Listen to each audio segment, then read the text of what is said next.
માનતા હે ખોડિયારમાં મારો દીકરો માંદો છે, હારો થાય તો એક લીલું નાળિયેર વધેરશું. લીલું નાળિયેર ઓલા ઉપરથી તાજો તોડી.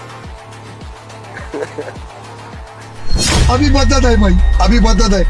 શ્રી ખોડિયાર માતાજી અને તેમાં આસ્થા ધરાવતા ધર્મપ્રેમી સજ્જન ભક્તો તથા ખોડિયાર માતાજીના મંદિરો અને સંસ્થાઓ તથા તમામને વિનંતી સહ જણાવવાનું કે મારો આશય કોઈની ધાર્મિક લાગણી કે માન્યતાનું ખંડન કરવાનો ન હતો. મારા શબ્દોથી કોઈને ઠેસ પહોંચી હોય, બ્રહ્મ સ્વરૂપદાસ સ્વામી દિલગીરી સાથે હાથ જોડીને કરબદ્ધ ક્ષમા યાચના ચાહું છું અને ફરી વખત આનું પુનરાવર્તન નહીં થાય એની ખાતરી આપું છું.